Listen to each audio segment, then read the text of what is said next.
नमस्कार. माय माऊली विचार मंथन संस्कृतीचं करू जतन. आज काय विशेष? अहो, आज मी शोभा कोठावदे यांच्या घरी आली. का? अहो, आज मी खास त्यांच्या घरी त्यांची मुलाखत घेण्यासाठी आली. बघूया आता त्यांच्या मुलाखतीतनं आपल्याला काय काय कळतं ते. शोभाताई, आज तुम्हाला भेटून मला खूप आनंद झाला. कारण आज मी तुमच्या मुलाखतीसाठी आलेली आणि त्रिवेणी ओवी जागर ग्रुपकडनं आलेली. तर मला असं विचारायचं वाटतं की तुमचं पूर्ण नाव सांगा ना. माझं पूर्ण नाव आहे सौ शोभा प्रकाश कोठावदे. माहेर कुठलं तुमचं? माहेर सुराणे देवळाने आणि सासर? वास्तव्य सटाणा. सासर माझं वीरगाव आणि वास्तव्याला मुंबई. अच्छा. आणि तुमचं शिक्षण किती झालं होतं? माझं शिक्षण आहे BA इकॉनॉमिक्स. अच्छा. तुमची आवड काय आहे? माझी आवड आहे काव्यरचना करणे, लहान मुलांची सेवा करणे, लहान मुलांना चॉकलेट्स देणे, त्यांना श्लोक संस्कृतमधून शिकवणं, तेही विना अनुदाने. त्यानंतर संस्कृत प्रतिष्ठानमध्ये सगळ्या शाळांमध्ये जाऊन शिकवणं. अच्छा. पण तुम्हाला हा छंद, ही कलाटणी कशी मिळाली? केव्हापासून तुम्हाला ही आवड निर्माण झाली? चार ओळीत लिहित असताना मला अचानक तो छंद झाला. आपण काव्यरचना करून पाहूया असं करत कोरोना काळात पब्लिक थोडी घाबरायची. मग म्हटलं त्या भीतीमधून मुक्त होण्यासाठी मी काव्यछंद जोपासायला सुरुवात केली. पण तुम्ही ज्यावेळेस ते जोपासत होतात, ज्यावेळेस तुम्ही आता सुरुवात केली तेव्हापासून तर आत्तापर्यंत तुमचा एक आनंदाचा क्षण आम्हाला सांगाल का? माझा आनंदाचा क्षण जर म्हणाला तर मला मी सुरुवातीलाच एक परीक्षा द्यायला बसले. जवळजवळ 300 कवी कवयित्री होते. 300मध्ये मी 2 नंबरने सेकंड क्रमांकावरती मी निवडून आले त्याच्यात. म्हणजे मला जवळजवळ 397ला पहिली आली आणि 395ला मी दुसरी आली होती. तो तुमचा आनंदाचा क्षण. माझा आयुष्यात आणि खरोखर आनंदाचा क्षण. आणि खरोखर तुमचा तो आनंदाचा क्षण आता सुद्धा तुमच्या चेहऱ्यावरती मला दिसतोय. बरं, हे तुम्ही आता काव्य हे जे सर्व करत आहात, तर तुमच्या घरातून तुमच्या परिवाराची साथ किती तुम्हाला?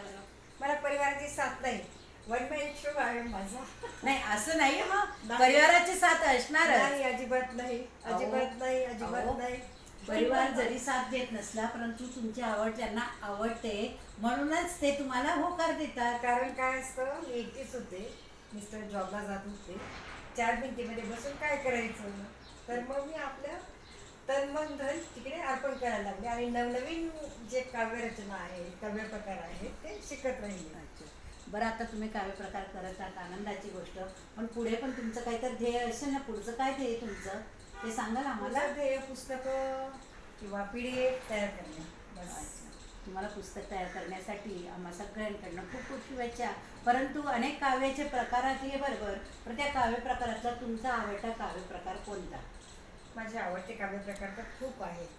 मी चाराक्षरीची मला चाराक्षरीची शोभा म्हणून खूप ओळखतात. ती एक माझी खास आयुष्यातली सुंदर ओळख. त्यानंतर अष्टाक्षरी, षडाक्षरी, सुनीत काव्य, लावणी, अभंग असे बरेच प्रकार म्हणजे लिहून झालेले आहेत.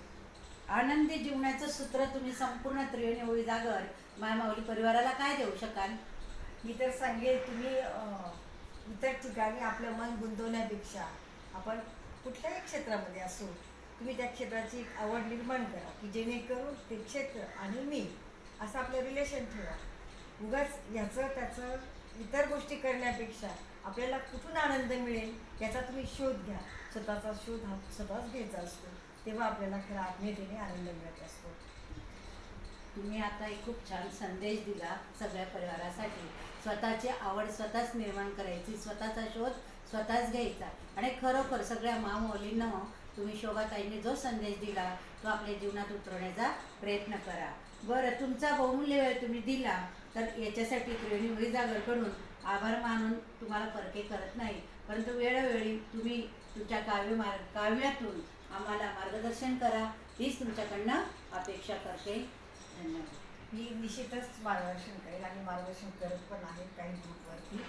कोणाला षडाक्षरी, अष्टाक्षरी, चाराक्षरी याचं मी प्रत्येकाला शिकवत असते, मार्गदर्शन करत असते की बाबा तुझं इथे यमक चुकत आहे, इथे ही ओळ भरकटत आहे, तर त्यात तू सुधारायचा प्रयत्न कर.